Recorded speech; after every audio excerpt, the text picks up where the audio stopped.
எபிசோடுக்கு அப்புறம்னாலும் ப்ரொமோவை போட்டிருந்துருக்கலாம்.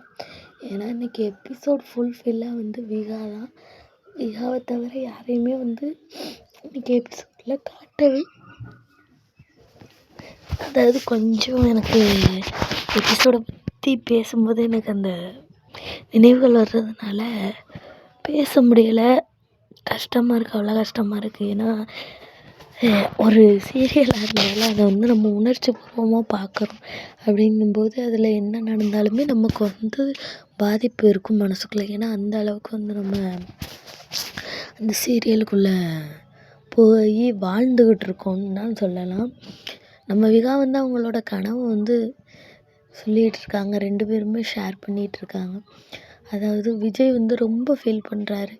என்னென்னா வந்து அம்மா இல்லாமல் வந்து விஜய் வந்து சின்ன பிள்ளையிலேருந்தே வளர்ந்துருக்காரு.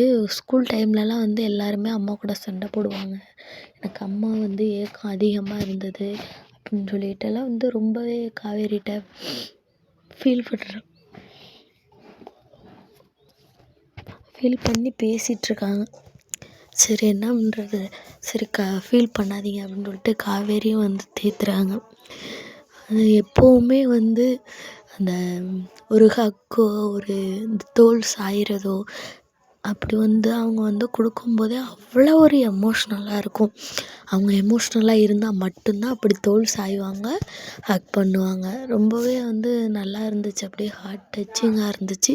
இந்த சீனை பார்த்துட்டு இப்படியெல்லாம் பேசிட்டு ஆக்சிடெண்ட் ஆகிட்டு அப்படின்னு நினைக்கும் போது எனக்கே ரொம்ப கஷ்டமாக இருக்குது. அந்த சீன்ஸை வந்து அவங்க வந்து எவ்வளோ ஒரு ட்ரூவாக அப்படியே தத்ரூபமாக நடிச்சிருக்காங்க அப்படின்னு நினைக்கும் போதே எனக்கு ரொம்ப பெருமையாக இருக்குது. 2 பேருமே நல்ல ஆக்டர் தான். அது மாதிரி தான் கார் சீன்ஸும் காட்டியிருந்தாங்க. இன்றைக்கி வந்து யாரையுமே காட்டலை, விகாவை மட்டும் தான் காட்டியிருந்தாங்க. ஆனால் கார் சீன்ஸும் காட்டியிருந்தாங்க. நம்ம பீச்சில் வச்சு ஃபீல் பண்ணுற மாதிரி, நம்ம காவேரி வந்து ஃபீல் பண்ணுற மாதிரி காட்டியிருந்தாங்க. இப்போ என்னென்னா நம்ம இந்த ப்ரமோவை பார்க்கல அப்படின்னு வச்சுக்கோங்களேன். காவேரி வந்து ஃபீல் பண்ணிகிட்டு இருக்கும்போது அப்பா வந்து கனவுல வந்தார், காவேரின்னு சொல்லிட்டு அழுதாங்க அப்படின்னு சொல்லிட்டு சொல்லும்போது நம்ம என்ன நினச்சிருப்போம், பயந்துக்கிட்டே இருந்திருப்போம். என்ன ஆக போதோ, அப்போ இப்படி பயப்படுறாங்களே என்ன ஆக போதோ அப்படின்னு பயத்தில் இருந்திருப்போம். இப்போ ப்ரமோ வந்ததுனால இதுதான் நடக்க போகுது அப்படின்னு நமக்கு வந்து தெரிஞ்சு போயிட்டு, முன்னாடியே தெரிஞ்சு போனதுனால சரி இதுதான் நடக்க போகுது அப்படின்னு சொல்லிட்டு விட்டுட்டோம். ஃபீல் பண்ணும்போது நம்ம விஜய் வந்து தோள் கொடுக்குறாரு. அதெல்லாம் ஒன்றும் இல்லை, பார்த்துக்கலாம், அப்பாவையும் நினச்சிட்டு தூங்கியிருப்பேன் அப்படின்னு எவ்வளோ மனசை தேத்துறாங்க காவேரி மனசை. இருந்தாலும் அவங்க மனசுக்கு தோணுது, நம்ம அப்பா அப்படி வந்து கனவுல வந்து என்றைக்குமே அழமாட்டாங்களே, ஏன் அழுகுறாங்க, ஒரு வேளை ஏதோ கெட்டதாக நடக்க போகுதா அப்படின்னு அவங்க மனசுக்குள்ளே வந்து அவங்களுக்கு தோணுது. நம்மளுக்குமே அப்படி தானே, ஏதாவது ஒரு கெட்ட கனவு வந்துட்டால் அதே தான் ஒரு 2 நாளைக்கு யோசிச்சுட்டே இருப்போம். அதே மாதிரி தான் காவேரி வந்து யோசிச்சுட்டே இருக்காங்க. அப்புறம் காரில் போகும்போது வந்து கான்வர்சேஷன் 2 பேர் கான்வர்சேஷனுமே நல்லா இருந்தது. வந்து பொண்ணு பிறக்க போகுது அப்படின்னு சொல்லிட்டு விஜய் வந்து கான்ஃபிடெண்ட்டாக சொல்கிறாரு. அப்போ நீங்கள் வந்து ஜெண்டரை பார்த்துட்டிங்களா, உங்களுக்கு டாக்டர் ஜெண்டரை சொல்லிட்டு வரான்னு.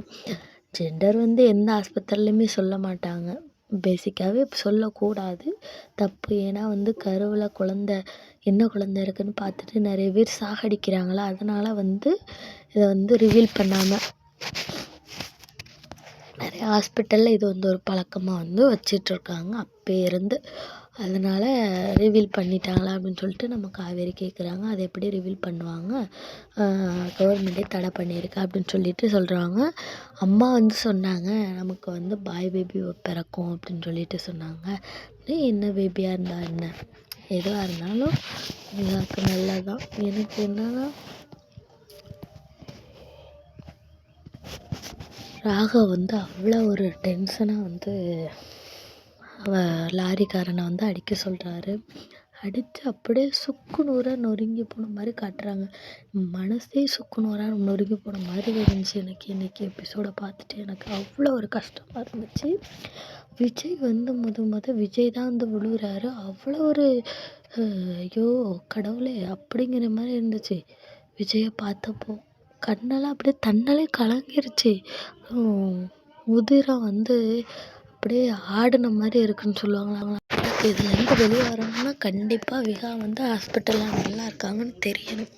அப்படி தெரிஞ்சால் தான் எனக்கும் கொஞ்சம் மைண்டு ரிலாக்ஸாக இருக்கும்னு நினைக்கிறேன்.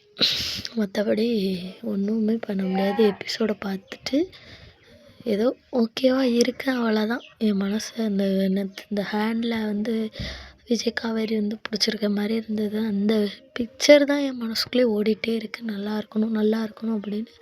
நிச்சயமாக விஜய் பிரியமானவளையில் நடக்கிற மாதிரி நடக்கும்னு நான் நினைக்கிறேன். 2 பேருக்கும் எப்படியும் பேபி வந்து நல்லா பிறந்துரும் அப்படின்னு நான் நினைக்கிறேன். பிரியமானவளையில் இப்படி தானே உழுவாங்க சிம்ரன், அப்புறம் விஜய் தூக்கிட்டு போவாங்க. அதேமாரி நடந்தால் நல்லாயிருக்கும்னு நினைக்கிறேன். அதேமாரி காப்பாற்றினா நல்லாயிருக்கும்னு நினைக்கிறேன். நீங்கள் என்ன நினைக்கிறீங்கன்னு கமெண்ட் பண்ணுங்கள். இதேமாரி அப்டேட்ஸ்க்கு இணைஞ்சிருங்க.